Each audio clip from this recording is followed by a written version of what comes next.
তো আপনারা যদি আমার গার্ডিয়ান হয়ে ম্যাডামের ভাইয়ের কাছে আমার বিয়ের প্রস্তাবটা দেন, আমি মানে এখানে দেখো কোনো ফিউচার নাই, আমি না পারতেছি ভাই সামনে আগাইতে, না পারতেছি পিছিয়ে যেতে, আমি একটা জায়গায় লক খেয়ে গেছি।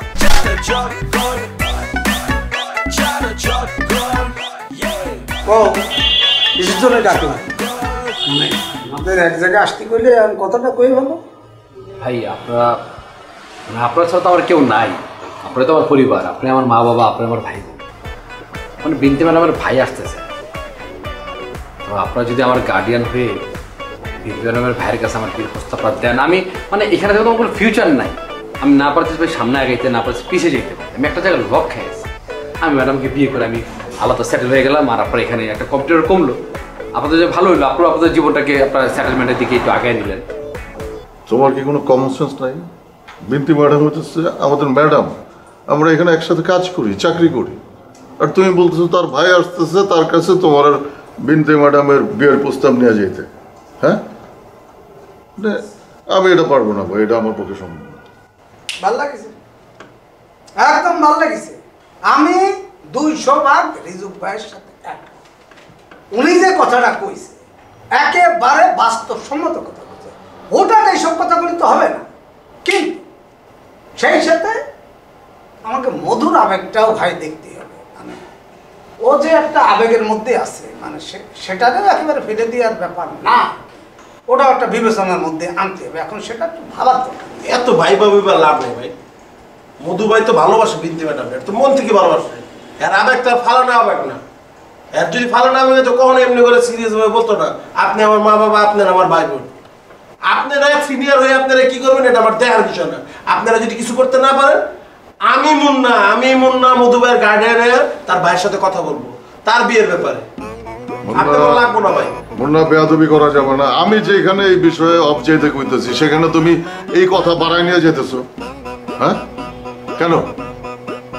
আমরা কি জানি যে বিনতি ম্যাডাম ওর কথায় রাজি হবে কিনা, বিয়েতে রাজি হবে কিনা? আমরা তো খালি মধুর কথাই শুনতেছি। এখন আমরা যদি বিনতি ম্যাডামের কথা না যাই না, আমরা শিওর না হয়ে যদি ওর বিয়ের প্রস্তাব নিয়ে যাই, বিনতি ম্যাডাম যদি রিয়াক্ট করে, তাহলে কি আমরা অপমানিত হব না?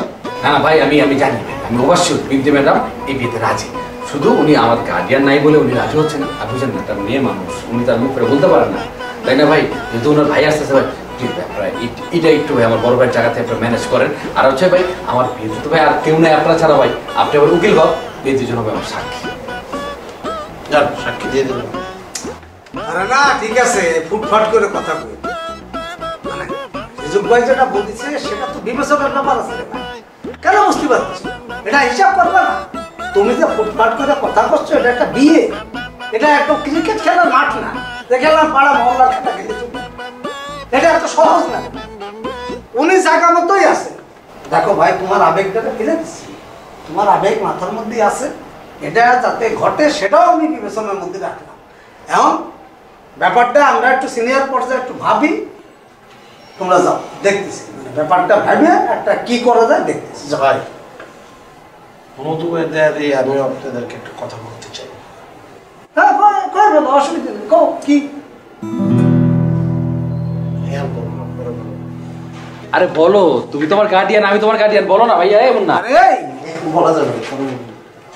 আরে মুন্না কি লজ্জা পেয়ে যাচ্ছে নাকি?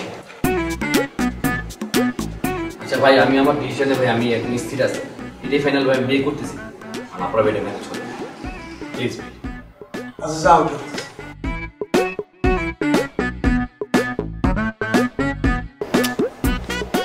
কোন পক্ষে যে যাব, মধুর পক্ষে না রিজুক ভাইয়ের পক্ষে?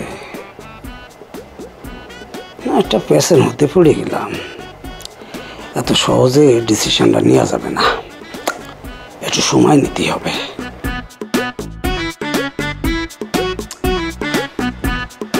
না মানে এটা তো ডিসিশন নেওয়া লাগবে না ভাই। আচ্ছা একটু বাইরে যাই, একটু পরিবেশটা দেখে আসি, কি আসলে কি পরিস্থিতি।